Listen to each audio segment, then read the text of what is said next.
नमस्कार, मैं आपके साथ अब्दुल करीम और आप देख रहे हैं प्राइम टीवी। लॉकडाउन के दौरान सबसे ज्यादा गरीबों और किसानों का नुकसान हुआ है। एक तरफ जनता पहले से ही इस महामारी का सामना कर रही है। लॉकडाउन के दौरान आपने देखा कि किस तरह से दूसरे राज्यों से लोगों ने पलायन किया। उनके पास रोजगार था नहीं, काम सारा बंद था, इसलिए लाखों की संख्या में लोग वापस अपने घर आ गए। और पलायन करने वालों में से बहुत से लोगों ने खेती की तरफ फोकस किया, क्योंकि उनके पास रोजगार है नहीं, इसलिए सोचा कि चलो अब खेती ही एकमात्र सहारा है। वैसे बहुत से लोग ऐसे हैं जिनके पास खेती भी नहीं है, लेकिन इन सब के बीच जिस तरह से जनता इस महामारी में त्राही त्राही कर रही है, उन सब के बीच सरकार महंगाई बढ़ाकर जनता की मुसीबतें और बढ़ा रही है। इस संकट की घड़ी में सरकार अपना खजाना भरने के चक्कर में और अर्थव्यवस्था को पटरी पर लाने के लिए सरकार लोगों पर बोझ डाल रही है। पेट्रोल डीजल की बढ़ती कीमतों ने सभी को बेहाल कर दिया है। खासकर किसानों पर इसका असर ज्यादा पड़ा है। ऐसे में किसानों को फसल करने और फसल बाजार तक ले जाने में लागत भी नहीं मिल रही है। ट्रांसपोर्टरों की अगर बात करें तो उनका बुरा हाल है। सरकार ने किसानों को राहत देने के लिए 2 जून 2020 को धान समेत 14 खरीफ फसलों की एमएसपी न्यूनतम समर्थन मूल्य में बढ़ोतरी की घोषणा की थी। खरीफ फसलों में सबसे ज्यादा बुआई धान की होती है। सरकार ने धान की एमएसपी में 53 रुपए की बढ़ोतरी की थी और उसके बाद से अब तक डीजल की कीमत लगातार बढ़ती जा रही है। मतलब एक और तो सरकार एमएसपी में बढ़ोतरी करके दावा किया था कि इससे किसानों को राहत मिलेगी, तो दूसरी तरफ डीजल की कीमत बढ़ाकर हिसाब किताब लगभग बराबर कर दिया है। सरकार ने भले ही एमएसपी में बढ़ोतरी कर दी हो, लेकिन जब खेती की लागत ही बढ़ जाएगी तो किसानों को भला इससे क्या फायदा होगा। तो आज हम इसी पर चर्चा करेंगे। हमारे साथ में खास मेहमान मौजूद हैं, भारतीय किसान यूनियन के उत्तर प्रदेश प्रभारी कुंवर उदयंतु प्रताप उर्फ आशु चौधरी। आशु जी, स्वागत है आपका। आशु जी, वादे तो बड़े बड़े किए गए थे किसानों के लिए, उसमें से कितने पूरे हुए? सरकार, सबसे पहले तो जय जवान जय किसान दोस्तों। सरकार जो है, जब इनका चुनाव आता है तो इनका जो घोषणा पत्र होता है उसमें सबसे पहले जो मांग होती है, सबसे पहले इनकी जो एक लॉलीपॉप होता है वो किसानों के लिए होता है, क्योंकि ये कृषि प्रधान देश है। अभी आपने कहा कि जो है किसानों ने, जब देश हमारा आजाद हुआ तो देश की अर्थव्यवस्था को किसानों ने और जवानों ने संभाला था। बिल्कुल। इस देश में आज लोग खेती छोड़ने पर मजबूर हैं। इसका जिम्मेदार कौन है? इसका जिम्मेदार है यहाँ की भ्रष्ट सरकारें, जो आज मौजूदा सरकार है और इससे पूर्व सरकार। इन लोगों ने कभी किसानों की तरफ देखा ही नहीं कि उसका जो हाल है वो दर बदर जो है गिरता जा रहा है, उसकी स्थिति गिरती जा रही है, उसका स्तर गिरता जा रहा है। किसान खेती छोड़ने पर मजबूर हो गया। क्यों? क्योंकि अगर जिसके पास 2 बीघे खेत है, वो जो लागत लगा रहा है वो लागत वापसी नहीं हो रही, उसका परिश्रम, उसकी मजदूरी उसको नहीं मिल रही है, तो कहां से आदमी खेती करेगा? किसान के पास 2 ही रास्ते थे आय के, एक तो खेती थी, दूसरा पशुपालन। पशुपालन तो लगभग हमारे देश से पलायन ही कर चुका है। अभी इससे पहले हम लोगों ने मुद्दा उठाया था आवारा जानवरों का, जो आज आप देख रहे हैं गांव में, खेतों में चले जाइए तो झुंड के झुंड जानवर जो है खेतों को सफाई कर रहे हैं। सरकार ने उसकी तरफ ध्यान दिया, और ऐसा ध्यान दिया कि अब क्या बताएं आपको, ये सरकार की व्यवस्था है। जो गौशालाएं बनाई गई, आप चले जाकर देख लीजिए, वहां जानवर मर रहे हैं, और वो जो गौशाला में बंद जानवर हैं वो बाहर आकर खेतों को फिर नष्ट करे दे रहे हैं। ये कैसी व्यवस्था सरकार की है? और दूसरी चीज, किसान की बात अब करते हैं। लॉकडाउन के दौरान देश जब आपदा में था, इसी देश के किसान ने 1 रुपया अपने अनाज पे बढ़ाया हो तो आप बताइए। देश ने जब भी देश पर आपदा आई है, किसान ने हमेशा साथ दिया है देश का, क्योंकि ये कृषि प्रधान देश है। लेकिन सरकार भूल गई है कि ये कृषि प्रधान देश है। आपको बता दें, अभी आप देख लीजिए, लाखों करोड़ों बीघे जमीन जो है समतल नहीं है, उस पर खेती नहीं हो रही है।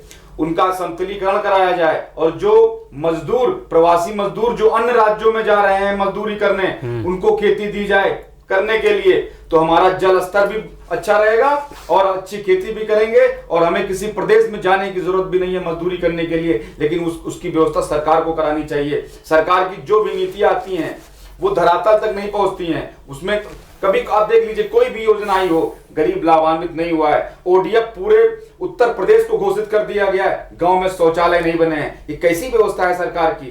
और जब उस पर कोई आवाज उठाता है तो उसको देशद्रोही बना दिया जाता है। ये लोकतंत्र है, ये हिंदुस्तान है। मैं सरकारों से कहना चाहता हूं, वो चाहे भारत सरकार हो या उत्तर प्रदेश सरकार हो, ये लोकतांत्रिक देश है, यहां पर लोकतंत्र है। ये अमेरिका भूटान नहीं है कि आप अपनी तानाशाही करोगे। यहां पर अगर आपको दाम बढ़ाना है, एक डीजल का दाम बढ़ाना है, आप बढ़ाइए, मगर हमको हमारे जो उत्पाद हैं, हमारी सब्जी, हमारे फल, हमारी फसल, उसकी कीमत लगाने का हमको अधिकार दे दीजिए। 72 साल से किसान मांग रहे हैं किसान आयोग का गठन कर दिया जाए, लेकिन सरकार ने कभी उस पर ध्यान नहीं दिया, क्योंकि किसान मजबूत होगा तो इनकी रैलियों में भीड़ कहां से आएगी, इनकी चाटुकारिता कौन करेगा। ये भ्रष्ट सरकार और भ्रष्ट नेताओं का देन है जो आज किसान बेहाल हो है। यानी कि आप मानते हैं कि पिछली सरकार ने, कांग्रेस की या मौजूदा सरकार जो है, किसी ने किसानों के लिए कुछ नहीं किया, सिर्फ लॉलीपॉप दिया, कुछ नहीं किया।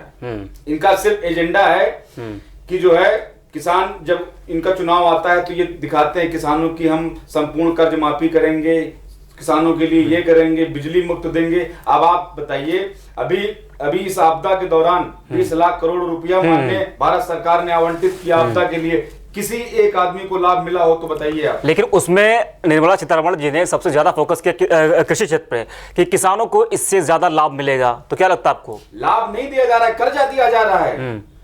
अब हमारे जो कर्जे पहले से हैं उन कर्जों को समाप्त कर दिया जाए, हमें एक नया रोजगार दिया जाए। हमें कर्जे में क्यों ढकेला जा रहा है? हम एक कर्जा लेकर दूसरा कर्जा पाटेंगे, ऐसी व्यवस्था सरकार क्यों बना रही है? सरकार हमको रोजगार दे, लघु रोजगार जिले स्तर पर इसका गठन करे सरकार, और जो भी छोटे किसान, सीमांत किसान हैं, उनको जमीन आवंटित कर दे। सरकारी जमीन तमाम पड़ी है, उस पर भूमाफियों कब्जा हो रहा है सरकारी जमीनों पर, सरकार वहां ध्यान नहीं देती। उन भूमाफियाओं का अवगत किया जाता है, तहसील प्रशासन हो, जिला प्रशासन हो, ऑफिसों में उनका अवगत किया जाता है। अगर किसान ने कोई एक हाथ जमीन भी जो है ग्राम समाज में अगर बढ़ा के जोत लिया है, खेती कर लिया है, तो उसके ऊपर भूमाफिया लिख दिया जाता है। ये व्यवस्था है हमारे देश में किसानों के लिए। ये ऐसी व्यवस्था को खत्म करके समस्त किसान, आप सर्वे करा लीजिए, जिस गांव में, जिस क्षेत्र में गरीब किसान तो हर जगह पर है, उनको आप बीघे के हिसाब से, परिवार के संख्या के हिसाब से जमीन आवंटित करिए। वो खेती करेंगे, अच्छी खेती करेंगे, और जैविक खेती की तरफ बढ़ावा दीजिए आप उनको। अच्छी खेती कहां से होगी जब हमारे यहाँ पर एग्रीकल्चर यूनिवर्सिटी नहीं बनानी चाहिए? आप बताइए, उस पर सरकार ने कभी ध्यान दिया? मूर्तियां बनवाने से और सरकार की जो योजनाएं हैं उनका एडवर्टाइज करने के लिए सरकार के पास पैसा है, लेकिन किसान की तरफ अगर जैविक खेती का बढ़ावा दिया जाए, यूनिवर्सिटी बनाई जाए, उस पर किसान के बच्चों को पढ़ाया जाएगा अच्छी खेती कैसे होती है, तो किसान का स्तर बढ़ेगा। हमारा देश अशिक्षा के कारण आज भी जो है बहुत पीछे है। लोग अच्छी खेती की तरफ हमारे तो देश है, हमारे देश में जो किसान वर्ग है, आप देख लीजिए, अभी जैसे गांव में चले जाइए तो शिक्षा के अधिकार के तहत 25% बीपीएल कार्ड धारक गरीब बच्चों को फ्री पढ़ाना चाहिए निजी विद्यालयों में। ये मानक है, सरकार जिसका पैसा देती है। सरकार के पास निजी विद्यालयों द्वारा जो लिस्ट भेजी जाती है, कभी उसकी जांच कराई सरकार ने? नहीं कराई। सरकार फंड रिलीज हो गया विद्यालयों के लिए। ऐसी व्यवस्था को जब तक इस पर जांच नहीं बैठेगी बड़े पैमाने पर, तब तक जो है ये भ्रष्टाचार होता रहेगा। किसान हमेशा 72 साल से परेशान था, आज भी परेशान है, वो चाहे मौजूदा सरकार हो या पूर्व सरकार हो। सरकार जब तक किसानों के लिए एक नया गठन नहीं करेगी, किसान आयोग का गठन हमारी मांग है। हमारे राष्ट्रीय अध्यक्ष ठाकुर भानु प्रताप सिंह ने किसानों के लिए किसान आयोग बनाया जाए और उस आयोग में किसानों को रखा जाए, क्योंकि किसानों को ही पता है कि एक बीघे में कितनी लागत लगती है, कितना परिश्रम लगता है, कितनी मेहनत लगती है, कितनी खाद। अच्छा, लागत की बात आपने किया है, तो क्या लगता है आपको कि जिस समय पेट्रोल डीजल का दाम बढ़ा है और इस समय खेती भी हो रही धान की, अगर हम देखा जाए, तो क्या लागत निकल पाएगी इससे अगर फसल तैयार होती है? लागत तो 72 सालों से नहीं निकल पा रही, अब तो वो जेब से देगा अपनी। जो आज मौजूदा डीजल का रेट हो गया है, उसके हिसाब से एक बीघे की जुताई, एक बीघे की बुआई, एक बीघे में जो तेल वो लगता है, पानी दिया जाता है, उसकी सब पे फर्क पड़ेगा डीजल के बड़े दामों से। तो जो लागत लगती है हमारी, वो ऑटोमेटिक बढ़ गई है। ठीक, अब जब लागत बढ़ेगी तो हमें सरकार से चाहिए हमारे उत्पाद का उचित मूल्य, वो कौन निर्धारण करेगा? वो भी सरकार करेगी। ये गलत है, ये बहुत ही गलत है। हम बताएंगे आपको ना कि हमारे 1 बीघे खेत में कितना पैसा लगा है, उसके हिसाब से हम अपना उत्पाद होगा। भाई मजदूरी आप बताइए, श्रम विभाग ने सबके लिए एक मजदूरी निर्धारित की, कितने रुपए आपकी मजदूरी है। तो जो किसान अपने खेतों में काम करता है उसको मजदूरी नहीं मिलेगी। बिल्कुल। तो मजदूरी जोड़कर वो बताए कि हाँ 1 बीघे में इतनी लागत हमारी लगी है, 1 बीघे में इतनी फसल हुई, उसको काउंट करके इतने रुपए कुंटल, इतने रुपए किलो हमको फसल का मूल्य मिलना चाहिए, बस। लेकिन सरकार अपने सरकार ने खाद का रेट बढ़ाया, सरकार ने डीजल का रेट बढ़ाया, सरकार ने जो इनके रासायनिक प्रोजेक्ट आते हैं उनके सब दाम बढ़े हुए हैं। किसान कहां जाएगा? वो तो पहले से मरा हुआ, उसको और क्यों मार रहे हो? डीजल का दाम बढ़ाकर, पेट्रोल है, पेट्रोल आप बढ़ाइए, लेकिन हमें कोई दिक्कत नहीं। हमें दिक्कत है कि हमारी जो भी किसान वर्ग है, जो भी किसान खेती कर रहा है, उसको सब्सिडी युक्त डीजल दे दीजिए आप। अच्छा, विपक्ष आज सड़कों पर है, पेट्रोल डीजल के दामों को लेकर काफी हंगामा हो रहा है, तो क्या सरकार पर इसका असर पड़ेगा या फिर ऐसे चलता रहेगा? विपक्ष सड़कों पर है, लेकिन जिस तरह से विपक्ष को सड़कों पर होना चाहिए उस तरह से विपक्ष नहीं है। एक अच्छी सरकार के लिए एक अच्छे विपक्ष का होना बहुत जरूरी है। आज हमारा विपक्ष कमजोर है। मैं आपके चैनल के माध्यम से बात कहना चाहता हूं, विपक्ष कमजोर है। विपक्ष कमजोर किस लिए है? क्योंकि ये तानाशाह सरकार है। अगर कोई विरोध करने रोड पर जाता है तो उसको जो है देशद्रोही बना दिया जाता है, उसके ऊपर मुकदमा लिख दिया जाता है, उसको टार्चर किया जाता है। तो ये कैसी व्यवस्था है? ये लोकतंत्र है। इससे पूर्व में जब आप भाजपा सरकार विपक्ष में थी तो वो रोड पर नहीं थी। प्याज, लहसुन, पेट्रोल, डीजल, सिलेंडर सब लेकर रोड पर थे। वो आपका अधिकार था। और हमारा भी जो अभी जैसे हमने ज्ञापन दिया, माननीय मुख्यमंत्री जी को संबोधित एक ज्ञापन दिया, उसमें हमारी 6-7 मांगे थी। डीजल के दाम जो बढ़े हैं, और मौजूदा जैसे किसान के बेटों को जो निजी विद्यालय हैं 3 माह की शुल्क, 3 माह की जो फीस है माफ कर दें। नहीं माफ कर सकते। अब वो कह रहे हैं अगर हम स्कूल की फीस माफ करेंगे तो जो टीचर पढ़ा रहे हैं उनका पैसा नहीं देंगे। अब ये बताइए, आप जो टीचर आप उसके पास वही एक इनकम है, वही उसका स्रोत है, उसका पैसा नहीं मिलेगा तो कहां से खाएगा? सही बात। उसको सरकार बैठ के सामंजस्य से, निजी विद्यालय जो 10 साल से, आप कितने दिन से उनका निजी विद्यालय चल रहा है, तब से लेकर आज तक वो पैसे तो कमा रहे हैं। आज हमारे यहाँ शिक्षा कहां रह गई? शिक्षा व्यवसाय बन गया है।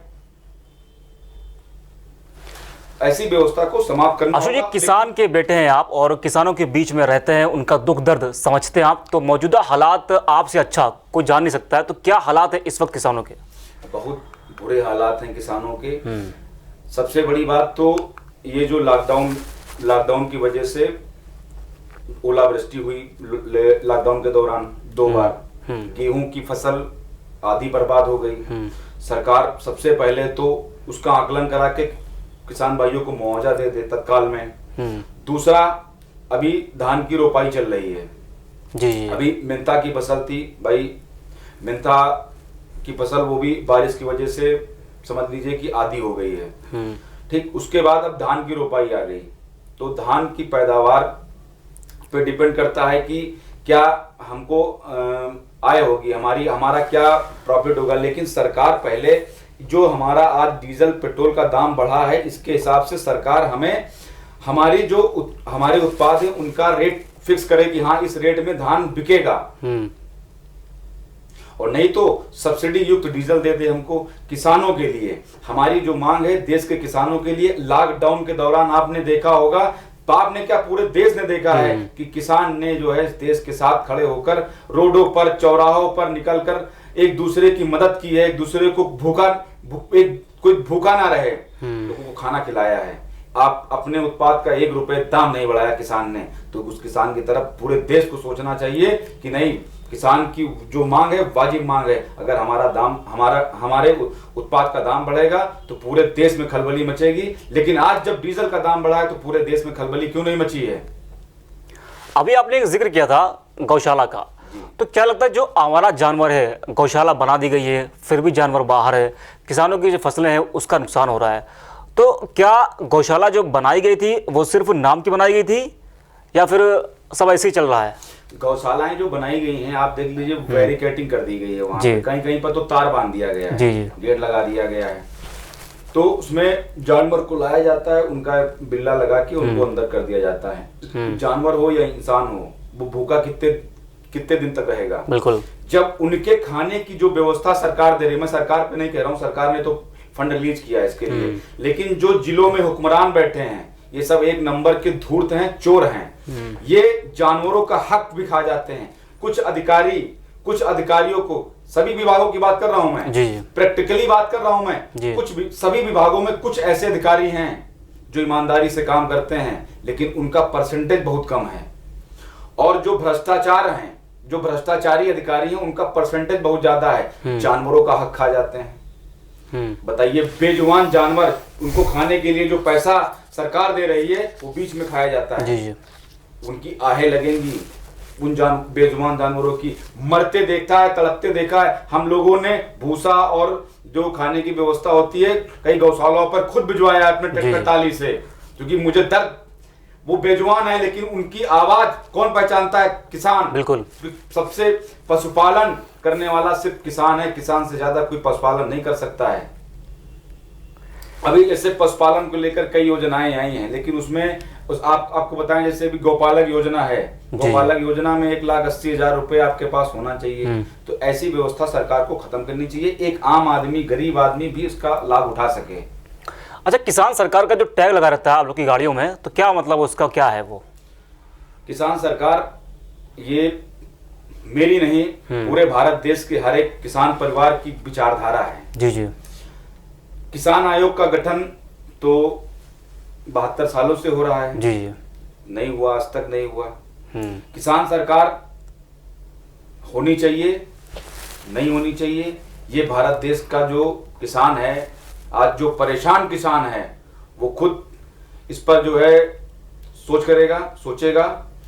किसान सरकार एक विचारधारा है कि होनी चाहिए हमारे और आपके, क्योंकि कोई भी इंसान धरती पर जो हिंदुस्तान में पैदा हुआ है वो कहीं ना कहीं किसान परिवार से है। बिल्कुल। आज वो चाहे उद्योगपति हो और चाहे जो हो। अभी सरकार क्या करती है, किसानों का कर्जा माफ करने की तरफ नहीं सोचती, लेकिन अगर कोई उद्योगपति है उसका कर्जा माफ हो जाता है।